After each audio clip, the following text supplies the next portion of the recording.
ब्रह्म सूत्र के उपोद्घात भाष्य में भाष्यकार भगवान ब्रह्म सूत्र के अनुबंध चतुष्टय अंतःपाती विषय प्रयोजन सिद्धि में उपयोगी अध्यास की संभावना तथा लक्षण बता चुके हैं।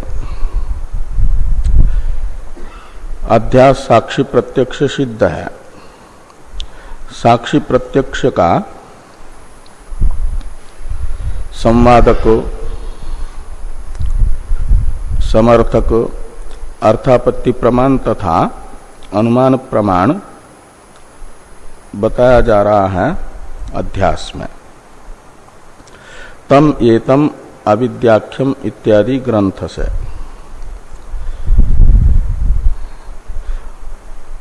इसके लिए एक अनुमान बताया गया।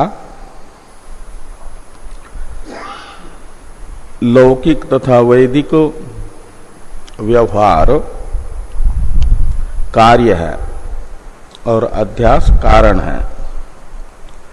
कार्यम दृष्ट्वा कारणम अनुमीयते के अनुसार धूम रूपी अग्नि के कार्य को देख करके जैसे धूम के कारण वह्नि का अनुमान किया जाता है, ऐसे अध्यास का कार्य व्यवहार को देख करके व्यवहार का कारणभूत अध्यास का अनुमान किया जाता है। इसी दृष्टि से अनुमान में व्यवहार को पक्ष बना करके ये बताया जा रहा है कि व्यवहार मात्र अध्यास मूलक है, उसमें अध्यास मूलत्व, अध्यास हेतुकत्व साध्य है और हेतु है अध्यास अन्वय व्यतिरेक अनुविधायित्व। दृष्टांत है घट,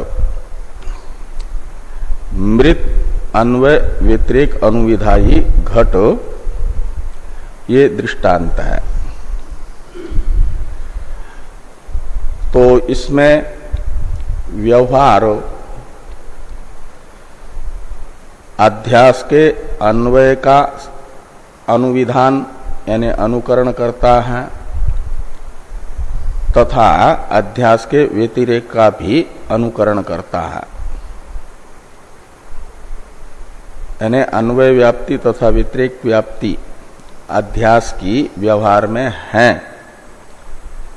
ये दिखाने के लिए पहले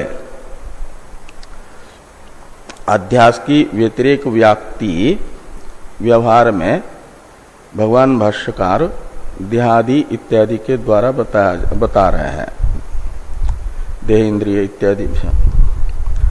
तो इसका अवतरण लिखते हैं टीकाकार, वो अनुमान तो बता चुके हैं। देवदत्त कर्तृको व्यवहार तदीय देहादिषु अहम मम अध्यास मूलः। इसमें देवदत्त कर्तृक व्यवहार है पक्ष, तदीय देहादिषु अहम मम अध्यास मूलत्व है साध्य, तद अन्वय व्यतिरेक अनुसारित्व हेतु है और व्याप्ति के लिए दृष्टांत वाक्य है यदि इत्थम तथा यथा मृन्मूलो घट। कहते हैं तत्र व्यतिरेकम दर्शयति, यानी व्यतिरेक अनुविधायित्व कहो या व्यतिरेक व्याप्ति कहो, व्यवहार में अध्यास की भगवान भाष्यकार दिखाते हैं।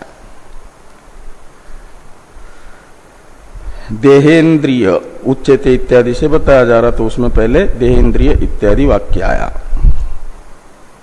तो देहेंद्रियादिषु अहम मम अभिमान रहितस्य प्रमातृत्वानुपपत्तौ प्रमाण प्रवृत्ति अनुपपत्ते, ये हेतु है। तो देहेंद्रियादिषु अहम मम अभिमान रहितस्य, कहते जिसका अपनी उपाधिभूत शरीर इंद्रिय मन बुद्धि में आत्माभिमान नहीं है। शरीर इंद्रिय मन बुद्धि ये अनात्म वस्तुएं हैं, युष्मत् प्रत्यय गोचर है। और इनमें अहम अभिमान है, अनात्मा में आत्माभिमान, रूप भ्रांति अध्यास। और ये अध्यास जिसमें होता है उसे तो कहा जाएगा अभिमानवान,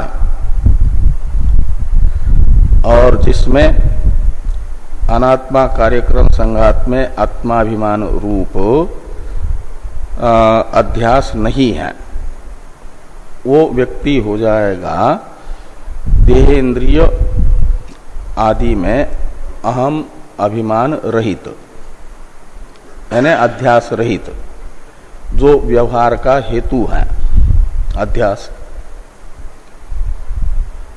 उससे रहित है। जो अध्यास का अभाव है, कारण का अभाव है जहां, तो जहां वन्य का अभाव होगा वहां जैसे धूम का भी अभाव होता है, तो ये धूम में वन्य का व्यतिरेक अनुविधायित्व है। जहां वन्य नहीं होगा जल हृदादि में, वहां धूम का न रहना, ये माना जाता है वन्य के व्यतिरेक का अनुविधायित्व धूम में, यानी व्यतिरेक व्याप्ति। ऐसे देहादि में आत्माभिमान रहित व्यक्ति में व्यवहार का न होना, ये व्यवहार का अपने कारणभूत देह इंद्रियादि में अहम अभिमान रूप अध्यास का व्यतिरेक अनुविधायित्व माना जाएगा। हाँ, यानी जहां अध्यास का अभाव है वहां व्यवहार का भी अभाव हो, प्रमाण की प्रवृत्ति न हो, प्रमेय व्यवहार न हो, दोनों का अभाव हो जाए, प्रमाण प्रमेय व्यवहार, तो माना जाएगा कि अध्यास रूपी कारण का व्यतिरेक अनुविधायी व्यवहार रूप कार्य है। तो यही दिखाया जा रहा है कि देहेंद्रिय आदि में जिसका अहम अभिमान नहीं है, का मतलब जहां अध्यास का अभाव है वहां व्यवहार का अभाव, वहां प्रमाण प्रमेय व्यवहार नहीं होगा, उसे प्रमाता नहीं कहा जाएगा। तो देहेन्द्रियादिषु अहम मम अभिमान रहितस्य, तो प्रमातृत्व अनुपपत्तो, तो जिसका शरीर इंद्रिय मन बुद्धि में अहम अभिमान मम अभिमान नहीं है, उसे प्रमाता नहीं कहा जा सकता। प्रमाता वही होगा जिसका अपने उपाधिभूत शरीर इंद्रिय मन बुद्धि में अहम मम अभिमान रहेगा। हाँ, अध्यासवान होगा वो, वही प्रमाता होगा, अध्यास रहित तो प्रमाता नहीं होगा। और प्रमाता नहीं होगा तो प्रमाण की प्रमा के लिए प्रवृत्ति रूप जो व्यवहार है प्रमाण का, वो नहीं होगा। तो प्रमाण का प्रमा उत्पत्ति अनुकूल व्यापार नहीं होगा। यही प्रमा उत्पत्ति अनुकूल व्यापार प्रमाण व्यवहार कहलाता है। वो नहीं होगा तो प्रमा उत्पन्न नहीं होगी। प्रमा उत्पन्न नहीं होगी तो प्रमा निमित्तक जो प्रमेय व्यवहार है, प्रमा के विषय को प्रमेय कहा जाता है। तो बिना प्रमा के प्रमेयत्व कैसे आएगा? रूपादि में रूपादि विषय को प्रमा होगी तो रूपादि को कहा जाएगा यह चाक्षुष प्रमा का प्रमेय है। शब्द को कहा जाएगा श्रावण प्रमा का प्रमेय है शब्द। स्पर्श को कहा जाएगा त्वाच प्रत्यक्ष का प्रमेय है। तो प्रमा जरूरी है प्रमेय व्यवहार के लिए, और प्रमाण व्यवहार के बिना वह सिद्ध नहीं हो सकती। और प्रमाण का व्यवहार है बिना प्रमाता के द्वारा प्रेरित हुए संभव नहीं है।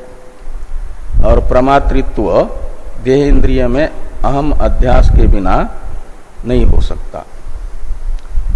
इसलिए प्रमाण व्यवहार और प्रमेय व्यवहार रूप जो कार्य है वो अध्यास के न होने से नहीं हो रहा है उस व्यक्ति में। प्रमातृत्व ही नहीं होगा तो प्रमाण व्यवहार प्रमेय व्यवहार भी नहीं बनेगा बिना प्रमातृत्व के। ये यहां पर कहा देहेन्द्रियादिषु अहम मम अभिमान रहितस्य प्रमातृत्व अनुपपत्तौ। प्रमातृत्व सिद्ध न होने से प्रमाण प्रवृत्ति अनुपपत्ते। प्रमाण प्रवृत्ति है प्रमाण व्यवहार, और प्रमाण व्यवहार से फिर प्रमा होती है और प्रमामूलक प्रमेय व्यवहार होता है, वो भी नहीं होगा। तो अध्यास व्यतिरेक अनुविधायित्व प्रमाण प्रमेय व्यवहार में है, ये दिखाने वाली यह पंक्ति है, वाक्य है। कारण के अभाव में कार्य का न होना, अध्यास के अभाव में प्रमाण प्रमेय व्यवहार का न होना। यदित्थम तत्तथा। यदित्थम यानी व्यवहार अध्यास है तो होता है, अध्यास नहीं है तो नहीं होता है। तत् यानी व्यवहार, तथा है का मतलब अध्यास मूलक है। मिट्टी के न होने पर यदि घड़ा न हो, मिट्टी के होने पर हो, तो घड़े को कहा जाता है मृन्मूल, उसमें मृन्मूलत्व है। ऐसे ही अध्यास मूलत्व व्यवहार में होगा। यदि अध्यास के रहने पर व्यवहार हो, अध्यास के न रहने पर व्यवहार न हो, तो अध्यास को कहा व्यवहार को कहा जाएगा अध्यास अन्वय व्यतिरेक अनुविधायी, और जो अध्यास अन्वय व्यतिरेक अनुविधायी है वह अध्यास मूलक है, ये निश्चित होगा। इस दृष्टि से अध्यास व्यतिरेक अनुविधायित्व व्यवहार में बता दिया गया।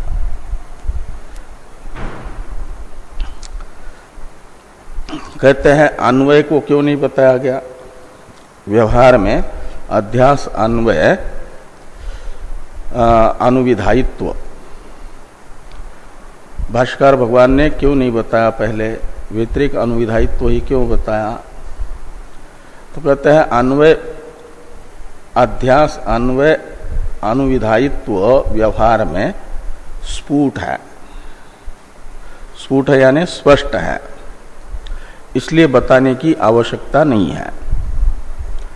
ये यहां पर कहते हैं टीकाकार, देवदत्तस्य सुसुप्तो अध्यासा भावे व्यवहारा भावो दृष्ट, ये हो गया व्यतिरेक अनुविधायित्व।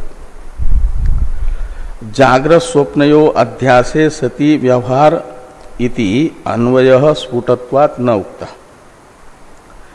कहते हैं सुसुप्ति के समय तो व्यतिरेक होता है, यानी अध्यास के न होने से सुसुप्त पुरुष का अपनी उपाधिभूत शरीर इंद्रिय मन बुद्धि में से किसी में अहम अभिमान मम अभिमान रूप अध्यास नहीं होता। वह कारण उपाधि में स्थित रहता है। उस समय प्राज्ञ अवस्था में अविद्या रूप उपाधि रहती है, वो मूल कारण है, वो अव्यवहार्य अवस्था है। वहां क्यों व्यवहार नहीं है? तो ये कार्य अविद्या रूप जो अध्यास है उसके न होने से। कार्य अविद्या रूप अध्यास जहां होगा वहीं पर प्रमाण प्रमेय व्यवहार होगा। तो सुसुप्ति में सभी जीवों के सुसुप्ति अवस्था में किसी भी जीव का अपनी अपनी उपाधिभूत कार्य रूप उपाधिभूत जो स्थूल शरीर और सूक्ष्म शरीर है, जिसे कार्यकरण संघात कहा जाता है, उसमें से किसी में भी आत्माभिमान तथा मम अभिमान नहीं होता। अतः व्यवहार का कारण रूप देहादि में अहम अध्यास मम अध्यास के न होने से व्यवहार नहीं होता। ये व्यतिरेक अनुविधायित्व व्यवहार में हुआ। और जागृत अवस्था में सभी अपनी उपाधिभूत शरीर इंद्रिय मन बुद्धि में अहम अभिमान मम अभिमान करते हैं, उस समय प्रमाण प्रमेय व्यवहार देखा जा रहा है, वो स्पष्ट ही है। इसलिए अन्वय अनुविधायित्व व्यवहार में अध्यास का नहीं बताया गया। ये कहा कि स्फुटत्वात् न उक्ता, न उक्त क्या, तो अन्वय न उक्ता। हाँ। तो अनेन लिंगेन कारणतया अध्यास सिद्ध्यति, अनेन लिंगेन यानी अनुमानेन, ये जो अध्यास अन्वय व्यतिरेक अनुविधायित्व रूप हेतु अनुविधायित्व लिंगक अनुमान है, इस अनुमान से अध्यास के कारण के रूप में व्यवहार के कारण के रूप में अध्यास की सिद्धि होती है। कारणतया अध्यास सिद्ध्यति, कारण यानी किसका कारण, तो व्यवहार का। प्रमाण प्रमेय व्यवहार के कारण के रूप में अध्यास की सिद्धि इस अनुमान से होती है। व्यवहार रूप कार्य अनुपपत्या वा इति भाव, अथवा अर्थापत्ति प्रमाण से भी कहा जा सकता, अनुमान प्रमाण से कहो, अध्यास अन्वय व्यतिरेक अनुविधायित्व रूप हेतु व्यवहार में दिखा करके उस हेतु से हेतुक लिंग अनुमान से व्यवहार के कारण के रूप में अध्यास की सिद्धि होती है, ये कहो, या व्यवहार अन्यथा अनुपपत्ति रूप अर्थापत्ति प्रमाण से अध्यास की सिद्धि होती है, ये कहो। इसलिए यहां पर दोनों प्रमाण दिखाने के लिए कहते हैं, दूसरा एक पक्ष रखा कि व्यवहार रूप कार्य अनुपपत्यावा, जैसे दिन में न खाते हुए रात्रि भोजन का कार्य पीनत्व देवदत्त में दिख रहा है, और रात्रि भोजन करते समय किसी ने देखा नहीं, तो रात्रि भोजन रूप कारण का अर्थापत्ति से निश्चय होता है। वो कार्य अन्यथा अनुपपत्या ने कारण को स्वीकार किए बिना कार्य की सिद्धि असंभव होने से कारण का निश्चय होता है, वो अर्थापत्ति प्रमाण से। तो यहां व्यवहार रूप कार्य बिना अध्यास के अनुपपन्न है, असिद्ध है, उसकी सिद्धि के लिए अध्यास शरीर आदि में अहम मम अभिमान रूप अध्यास की सिद्धि होती है।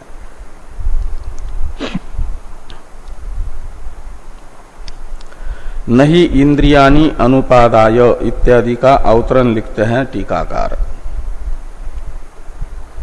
ननु मनुष्यत्वादि जातिमति देहे अहम अभिमान मात्रात् व्यवहार सिद्ध्यतु किम इंद्रियादिषु मम अभिमानेन इति आशंक्य आह नहीं इति।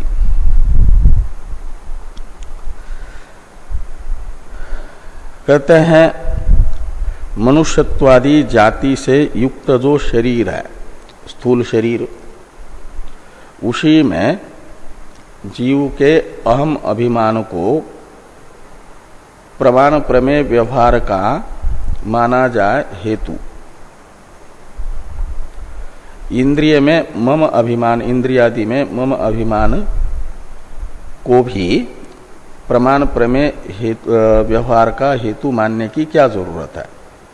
कारण कोटि में केवल स्थूल शरीर में अहम अभिमान रूप अध्यास को ही रखा जाए, इंद्रियादि में मम अभिमान रूप अध्यास को प्रमाण प्रमेय व्यवहार के कारण कोटि में न रखा जाए। क्योंकि भाष्य में तो देह इंद्रियादिषु अहम अभिमान मम अभिमान दोनों भी लिखा है ना, अहम मम अभिमान रहितस्य।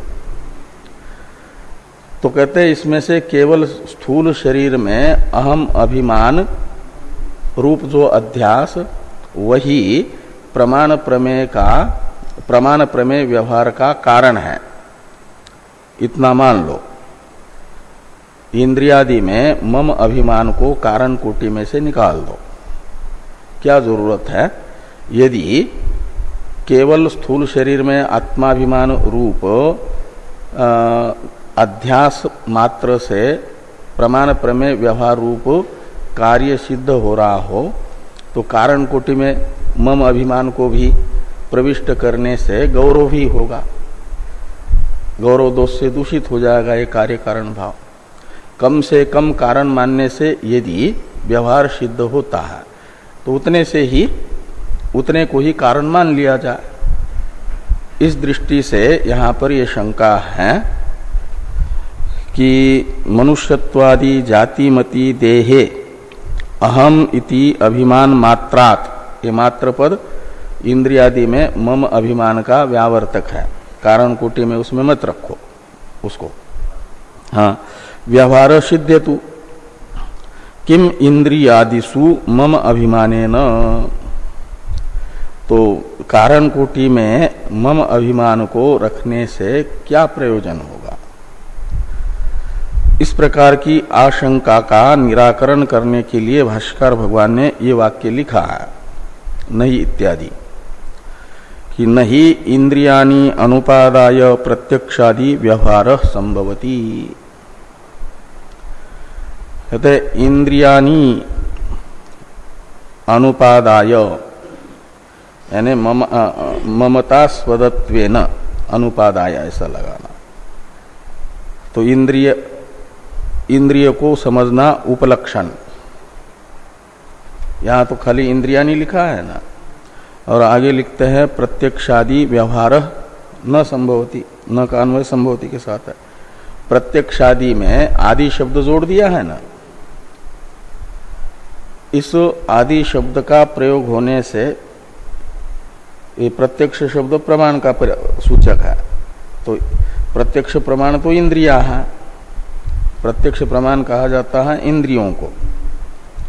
तो उतने से ही यदि वो होता, उतने में मम अभिमान कारण होता, तो भाष्यकार भगवान प्रत्यक्ष व्यवहार नहीं संभवती ऐसा लिखते, यानी प्रत्यक्ष प्रमाण का व्यवहार संभव नहीं है, आदि शब्द का प्रयोग न करते, वो किया है, इसलिए आदि शब्द से लेना है प्रत्यक्षादि में, बाकी अनुमान प्रमाण आदि। तो सभी प्रमाणों का व्यवहार प्रत्यक्षादि व्यवहार संभवती में न का अन्वय संभवती के साथ करेंगे तो प्रत्यक्षादि व्यवहार न संभवती। इसमें प्रत्यक्ष और प्रत्यक्ष प्रमाण, अनुमान प्रमाण, उपमान प्रमाण, सभी प्रमाण 6 के 6 और उनके प्रमेय, इनको आदि शब्द से लेना है। प्रत्यक्ष से अतिरिक्त बाकी 5 प्रमाण और उनके प्रमेय को, वो व्यवहार सिद्ध नहीं होगा। ये कहा जा रहा है तो इंद्रियाणि, यहां पर तो खाली इंद्रिय प्रत्यक्ष प्रमाण का ज्ञापक इंद्रिय पद प्रयोग ही किया है, इसलिए टीकाकार भी बताएंगे उसे समझना उपलक्षण। इसलिए इंद्रियाणि अनुपादाय का अर्थ निकलेगा इंद्रिय तथा अनुमानादि प्रमाण, इनको अनुपादाय का मतलब इनमें, इनको ये मेरे प्रमा के करण है, मैं इनको रूपादि ज्ञान मुझे कराने के लिए प्रेरित करने वाला प्रमाता हूं, ये मेरे रूपादि ज्ञान में करण है, ऐसा इनमें ममत्व किए बिना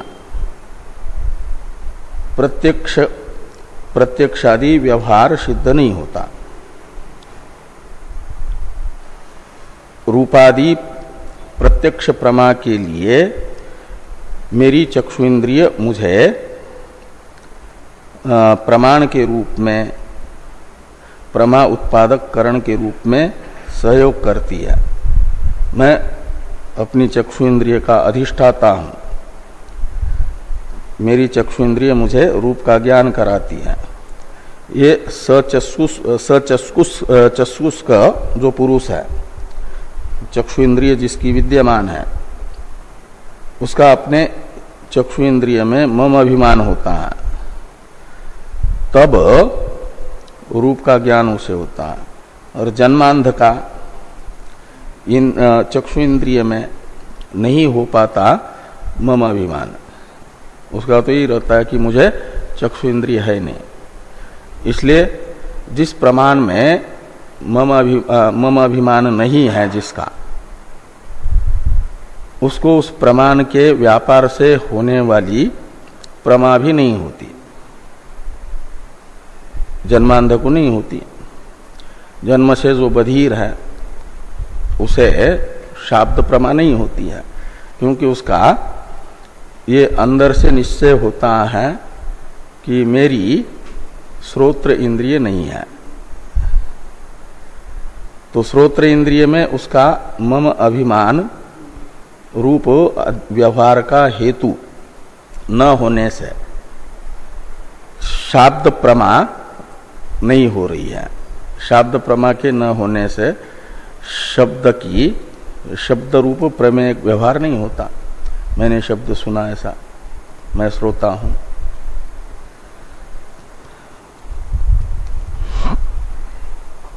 इस दृष्टि से यहां पर लिखते हैं कि इंद्रियानि अनुपादाय, इंद्रियानि प्रमाण, ये मेरे प्रमा के करणभूत प्रमाण हैं। ऐसा प्रमाणों में मम अभिमान किए बिना प्रत्यक्षादि व्यवहार सिद्ध नहीं होता। प्रत्यक्षादि प्रमाण व्यवहार तथा प्रमेय व्यवहार सिद्ध नहीं हो सकता। तो ये टीका में टीकाकार लिखते हैं, इंद्रिय पदम लिंगादे रपि उपलक्षणम। इंद्रिय पद लिंगादि का उपलक्षण है। कौन सा इंद्रिय पद? तो भाष्य में जो नहीं इंद्रियाणि अनुपादाय प्रत्यक्षादि व्यवहार संभवति, इस वाक्य में आया हुआ इंद्रिय पद है। इंद्रियाणि ये पद उपलक्षण है।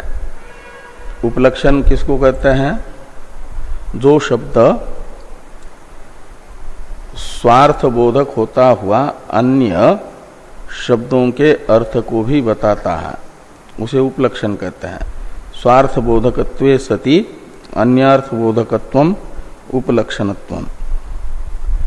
तो जो पद, तो यहां इंद्रिय पद इस वाक्य में जो उसका अपना अर्थ है, पदार्थ इंद्रिया चक्षुरादि, उनका भी बोधक है प्रत्यक्ष प्रमाण का, और लिंग आदि है अनुमानादि प्रमाण, और उनका भी परामर्शक है। लिंगादि का उपलक्षण का अर्थ है, लिंगादि में आदि शब्द से उपमान शब्द अर्थापत्ति अनुपलब्धि को लेना। इन प्रमाणों का भी परामर्शक हो रहा है इंद्रिय शब्द, इसलिए इसे कहा जाता है उपलक्षण। तो इंद्रिय पदम लिंगादे रपि उपलक्षणम, प्रत्यक्षादि कहा, ये उपलक्षण इंद्रिय पद को क्यों मान रहे हैं अनुमान आदि का? कहते इसलिए कि प्रत्यक्षादि व्यवहार संभवती में आदि शब्द का प्रयोग किया है।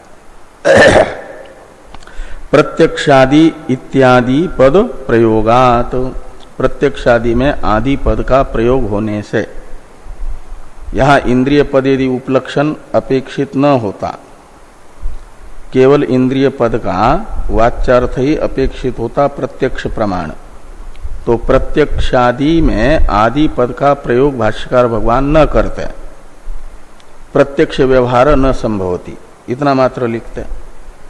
लेकिन वहां आदि शब्द का प्रयोग करके ज्ञापित कर रहे हैं अन्य प्रमाणों को, इसलिए यहां पर इंद्रिय पद को उपलक्षण समझना अन्य प्रमाणों का भी।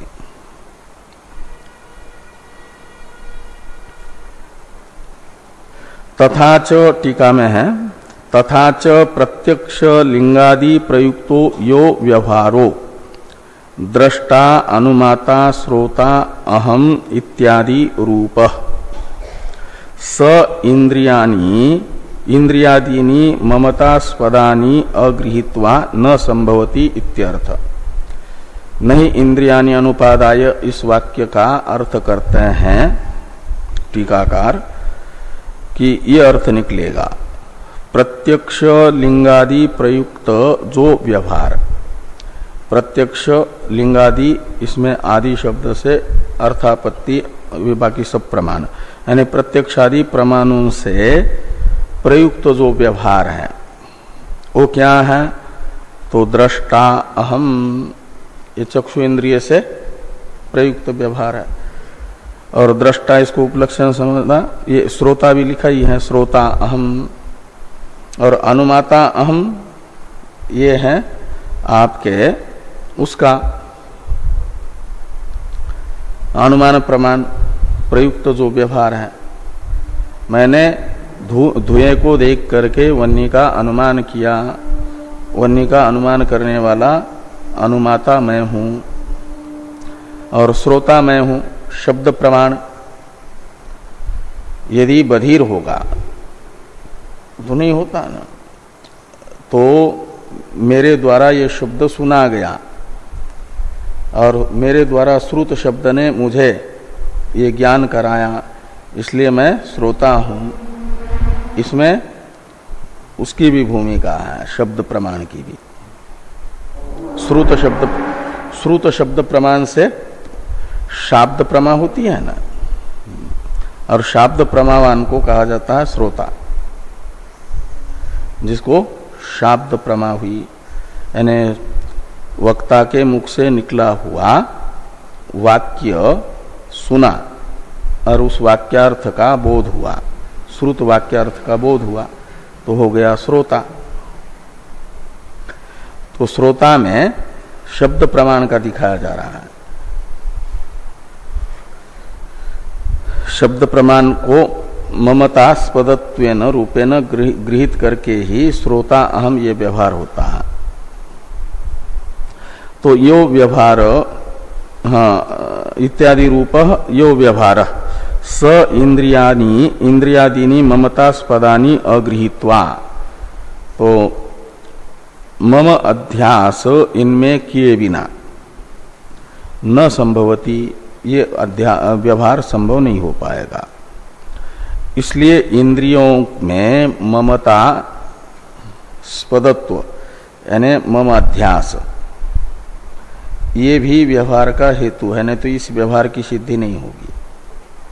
खाली शरीर में अहम अभिमान कर ले और प्रमाणों में मम अभिमान न हो, तो शरीर में अहम अभिमान करने मात्र से मैं दृष्टा हूं, मैं श्रोता हूं, मैं अनुमाता हूं, ये व्यवहार सिद्ध नहीं हो पाएगा। इसकी सिद्धि के लिए शरीर में अहम अभिमान के साथ साथ इन प्रमाणों के कारणभूत प्रत्यक्षादि प्रमाणों में भी मम अभिमान आवश्यक है। ये यहां पर कहा गया इंद्रियाणि अनुपादाय प्रत्यक्षादि व्यवहार न संभवति से।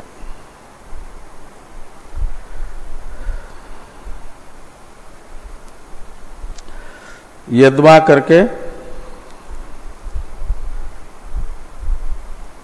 एक दूसरा ये कर रहे हैं, यानी पहले इसमें कर्ता बताया गया व्यवहार को, और इसमें कर्ता बताया जा रहा है दूसरे को। ये आगे कह रहे हैं, क्योंकि यानी व्याकरण की बात बता रहे हैं, इसलिए दो पक्ष कर रहे हैं, कोई अर्थ दूसरा अर्थ नहीं कर रहा है।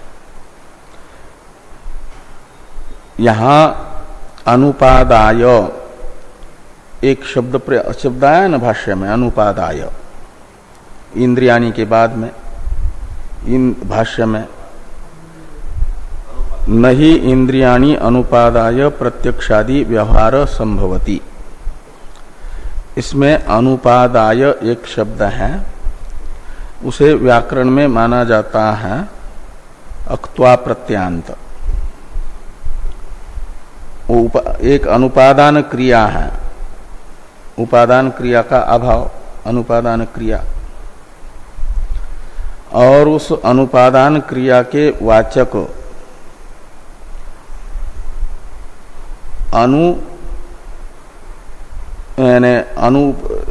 उप उपसर्ग पूर्वक आंग उपसर्ग पूर्वक दा धातु से अक्त्वा प्रत्यय होने के बाद और नए समास करके अनुपादाय शब्द बनता है, उक्त्वा प्रत्यांत है।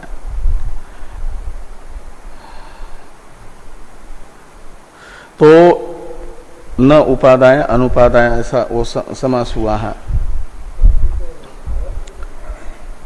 उक्त्वा प्रत्यय होता है पूर्वकालिक क्रिया के वाचक धातु से।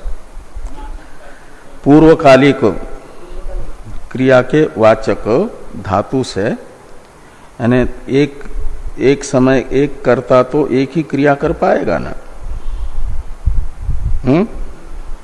तो उसमें से मान लो एक कर्ता की दो क्रियाएं बताई जा रही है एक वाक्य में। देवदत्त स्नान करके जाता है, तो देवदत्त स्नात्वा गच्छति ये कहा जाता है। तो एक स्नान क्रिया हुई, एक गमन क्रिया हुई। तो स्नान कर पहले किया है और स्नान करके फिर गया है मंदिर में, तो एक गमन क्रिया हुई। उसमें से एक ही व्यक्ति के द्वारा की जाने वाली जो दो क्रियाएं, उसमें से पूर्व में होने वाली जो क्रिया उसके वाचक धातु से क्त्वा प्रत्यय होता है। समान कर्तृकयो हो पूर्व काले क्त्वा, ऐसा समान कर्तृकयो पूर्व काले सूत्र है। क्त्वा की अनुवृत्ति आती है, क्त्वा प्रत्यय होता है। तो अनुपादाय में जो ये दिख रहा है ना, उस क्त्वा के स्थान पर ल्यप आदेश होकर के ये बना है। दा धातु है, उप और आंग उपसर्ग पूर्वक दा धातु से क्त्वा प्रत्यय करने के बाद फिर उसके स्थान पर ल्यप आदेश होकर के अनुपादाय बना है।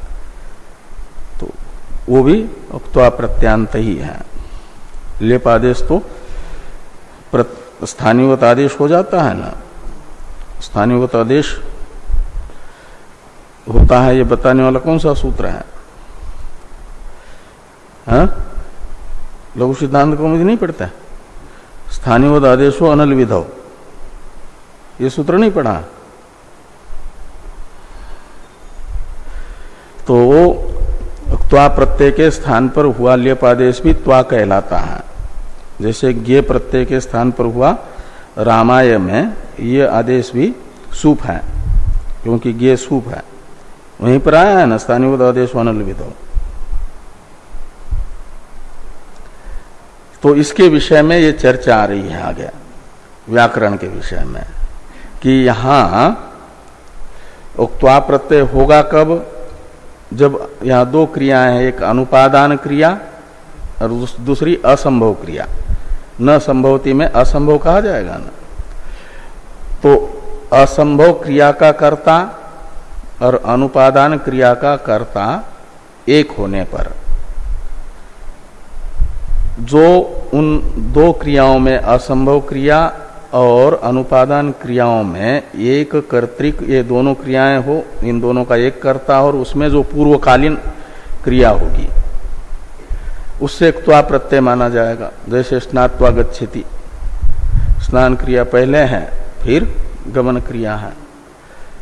ऐसे अनुपादान क्रिया पहले और फिर संभवती क्रिया। तो इन दोनों में खाली पूर्वकालिकत्व होने मात्र से भी क्त्वा प्रत्यय नहीं होगा, उनका एक कर्ता दिखाना पड़ेगा। नहीं तो ऐसा नहीं कि देवदत्त ने स्नान किया और यज्ञ दत्त चला गया, तब उस देवदत्त कर्तृक स्नान क्रिया में क्त्वा प्रत्यय नहीं होगा। एक ही कर्ता दो क्रिया का हो, उसमें पूर्वकालिक क्रिया का कर्ता, पूर्वकालिक क्रिया के वाचक धातु से क्त्वा प्रत्यय होता है। तो उसके विषय में ये यद्वा इत्यादि आ रहा है कि यद्वा तानी ममत्वेन अनुपादाय यो व्यवहार स न इति योजना, कि तानी यानी इंद्रियानी ममत्वेन अनुपादाय, तो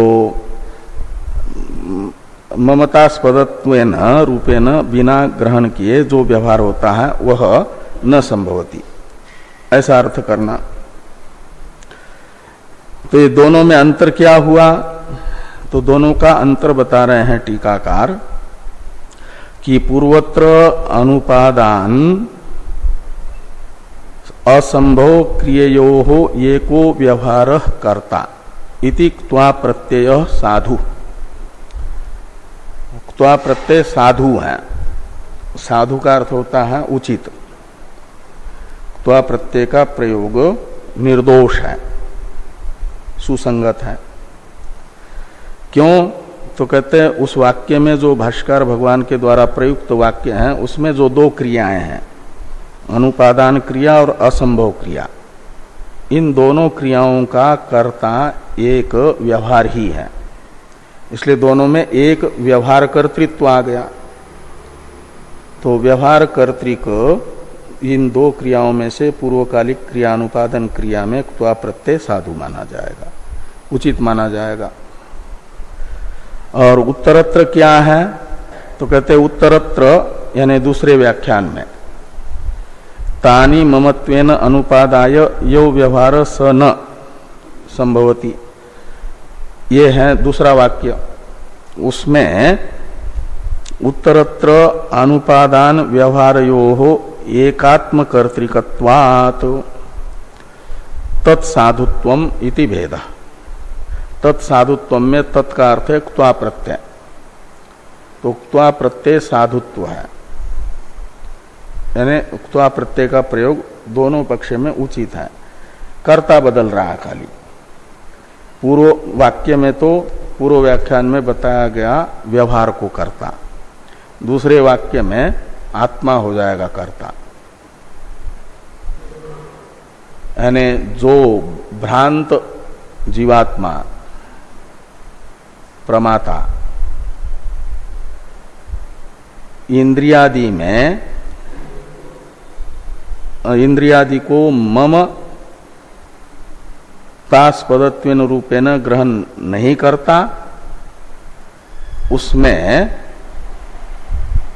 प्रमातृत्व सिद्ध न होने से प्रमाण प्रमेय व्यवहार भी नहीं होता, तो व्यवहार करता वो नहीं बन सकता। इसलिए ये कह रहे हैं कि उत्तरत्र उपादान व्यवहारयोः एकात्म कर्तृकत्व। तो हाँ, अनुपादान उत्तरत्र अनुपादान व्यवहारयोः एकात्म कर्तृकत्व, तो वहां दो असंभव क्रिया नहीं बताई जा रही है। आत्मकर्तृक तो असंभव क्रिया नहीं है ना। तो व्यवहार का कर्ता उत्तरकालिक क्रिया हो जाएगी व्यवहार, और अनुपादान क्रिया, अनुपादान क्रिया में तो क्त्वा प्रत्यय हुआ ही, उसको पूर्व में रखना ही है। तो जो जीवात्मा केवल शरीर में आत्माभिमान करता है और इंद्रियादि में ममाभिमान नहीं करता, उससे प्रत्यक्षादि व्यवहार नहीं हो सकता, वह प्रत्यक्षादि व्यवहार का कर्ता नहीं बन सकता। तो यहां व्यवहार का कर्ता यानी असंभव क्रिया नहीं रखी उत्तर वाक्य में, व्यवहार। तो व्यवहार के साथ एक कर्तृकत्व दिखाया गया अनुपादान क्रिया में, उत्तर वाक्य में, उत्तर व्याख्यान में, और पूर्व वाक्य में व्यवहार अनुपादान और असंभव क्रिया, इन दोनों में एक कर्ता बताया गया व्यवहार को। ये थोड़ा अंतर है, कर्ता अलग अलग है दोनों वाक्य में, यानी एक में आत्मा करता है, एक में व्यवहार करता है। व्यवहार को कर्ता कोटि में रखा है पहले व्याख्यान में, दूसरे व्याख्यान में व्यवहार को क्रिया कोटि में लिया और कर्ता कोटि में रखा आत्मा को।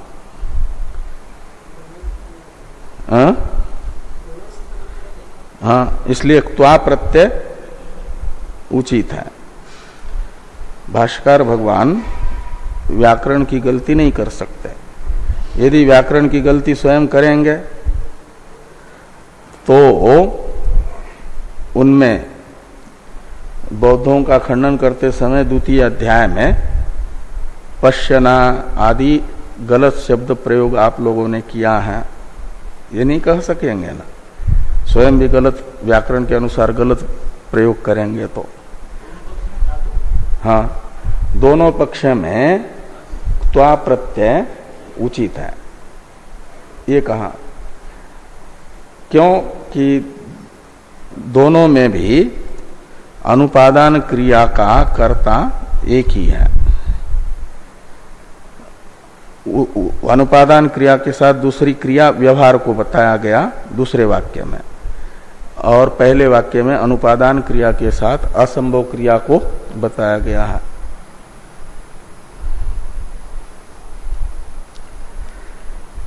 त्वा प्रत्यय के प्रयोग के लिए जरूरी होता है दो क्रियाएं हो उसमें से, और दोनों क्रिया का एक कर्ता हो, तो पूर्व काल में होने वाली क्रिया के वाचक धातु से उसका प्रयोग होगा, ये दिखाना जरूरी है। वो दिखा दिया। वो क्रिया कोई भी हो, क्रिया चाहे असंभव क्रिया हो या व्यवहार क्रिया हो, लेकिन एक कर्तृक होनी चाहिए। तो यहां एक कर्ता बन रहा है, इसलिए दोनों पक्ष में त्वा प्रत्यय में साधुत्व है, ये कहा गया।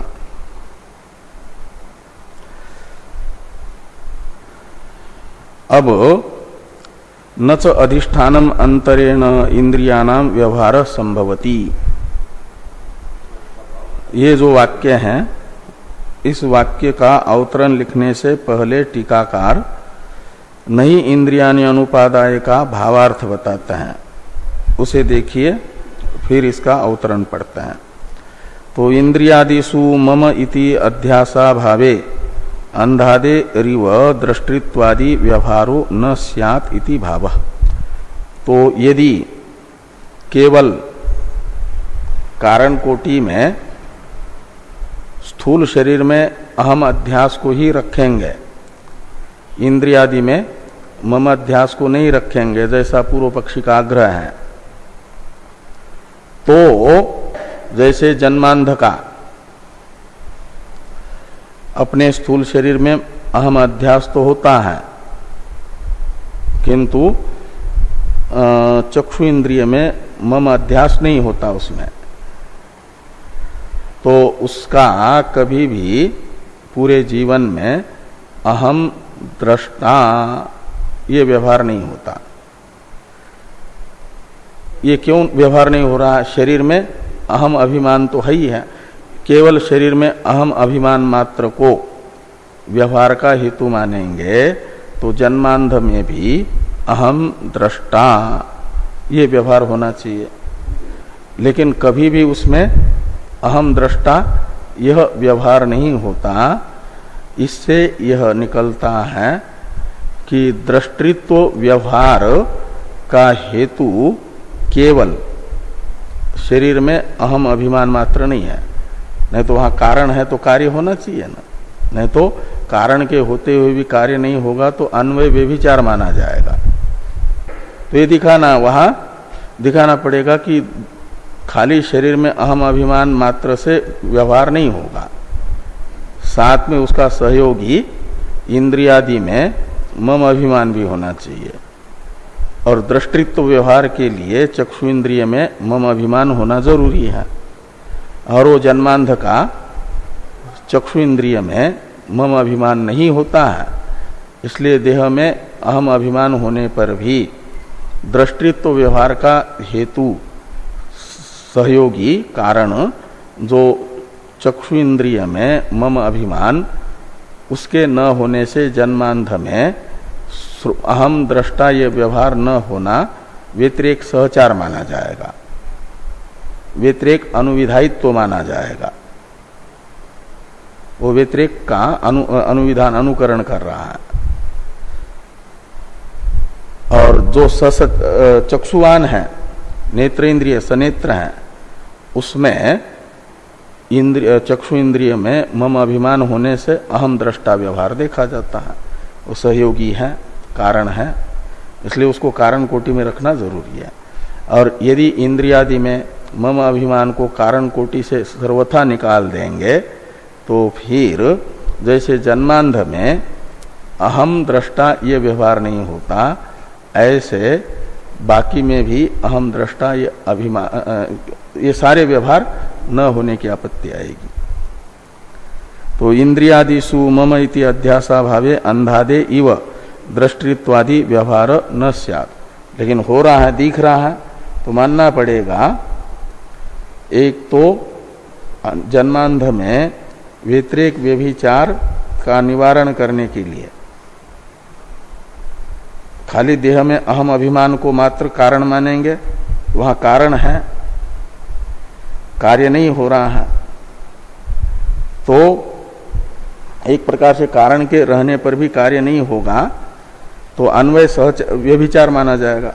वो अन्वय व्यभिचार न हो और देहादि में आत्माभिमान के साथ साथ सनेत्र पुरुष में अहम दृष्टा ये व्यवहार हो रहा है, तो मानना पड़ेगा यहाँ हो रहा है तो कोई न कोई कारण विशेष यहाँ है, वो कारण विशेष हो जाएगा वो ममाभिमान। अब न च अधिष्ठानम अंतरेण इंद्रियाणाम व्यवहार संभवती, इसका अवतरण लिखते हैं टीकाकार, इंद्रियाध्यासेनैव व्यवहारात अलम देहाध्यासेन इत्यत आह। तो कहते हैं अहम दृष्टा इत्यादि व्यवहार की उपपत्ति के लिए इंद्रियों में मम अध्यास की आवश्यकता है।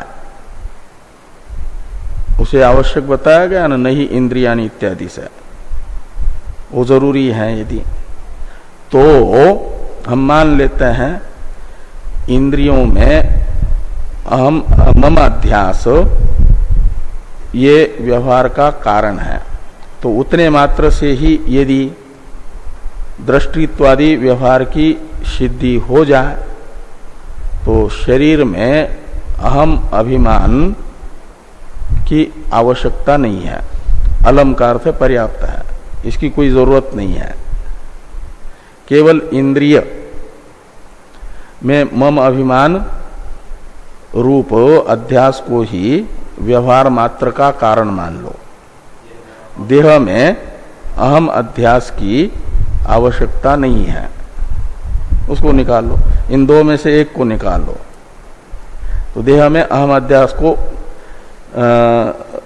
निकाल दो, इंद्रिय में मम अध्यास को रख लो व्यवहार के कारण के रूप में। ऐसा यदि पूर्व पक्षी का कथन है, आक्षेप है, तो इस आक्षेप का समाधान करने के लिए भाष्यकार भगवान ने लिखा नच इत्यादि अधिष्ठानम अंतरेण, कहते बिना शरीर के, अधिष्ठान यहाँ है शरीर, शरीर में अहम अध्यास किए बिना भी नहीं हो पाता व्यवहार, इसे कहा जा रहा है